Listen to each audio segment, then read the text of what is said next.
Yo, what's going on, guys? It's Houston Sports Talk back in the video today, and today we're going to be talking about the Phoenix Suns potentially trading Nick Richards. I don't know if this is something the Suns will end up doing this offseason, but I definitely think there's a chance it could happen after the Suns traded for Mark Williams. Shocked me. I think shocked a lot of other people when they made a big deal trading 2 first-round picks, 29th overall pick, and the 2029 first-round pick, which is least favorable between the Cavs, Timberwolves, and Jazz in 2029. There's no really telling what any of those teams will look like in 2029, but I would predict in 2029 the Timberwolves still have Anthony Edwards and would be a winning team. So, and if they are, then that means the Hornets are getting the Timberwolves draft pick in 2029. That might not be a very good draft pick. Jazz, we're talking about a couple years from now, could have a more developed team of young guys. The Cavs are a team right now that looks really good in the Eastern Conference. Who knows what they'll look like in 2029? So there's no guarantee that's a good first-round pick in 2029. So I really like the Mark Williams trade for the Suns. I really do. The question is, can he stay healthy now? But it's not just Mark Williams that they added in. They also then drafted Kaman Monolog from Duke, a stud. And so you got 2 new centers onto the roster. What is the point of Nick Richards next season? Because Nick Richards was a guy they acquired from Charlotte. Gave up quite a not a whole lot, but gave up Josh Okogie, and gave up some draft picks in order, a couple second-round picks to get to get him. And he started 34 games at 36 games, comes in, averages 10 and 9, looked really good, but I think Mark Williams is the guy that's going to be the starting center who averaged 15 and 10 last year. He's going to be the starting center coming in.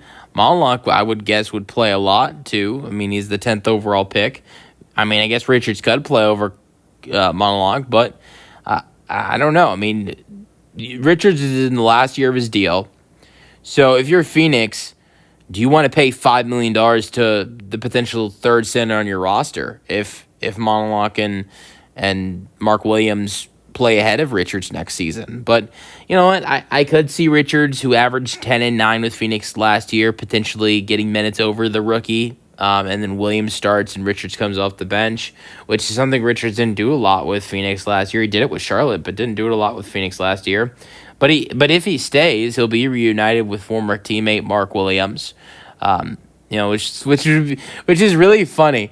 He was on Charlotte, was the backup center to Mark Williams, gets traded to Phoenix, which gives him the chance to finally become a starting center, and get he gets that opportunity, and it looks like he's gonna continue to be the starter. And what happens? The Suns trade for Mark Williams, and he is Mark Williams' backup again. But who knows if he'll actually be Mark Williams' backup, because they also drafted Kaman Monolog. So, but let me know your thoughts on the Suns potentially trading for Nick Richards. Like I mentioned, he's in that last year of his deal. He is making $5 million. You might want to trade him and get something back while you can now, before it's too late. But I think you might want to keep him for this reason. I think this is a great reason why you might want to keep Nick Richards. Mark Williams has a really bad injury history.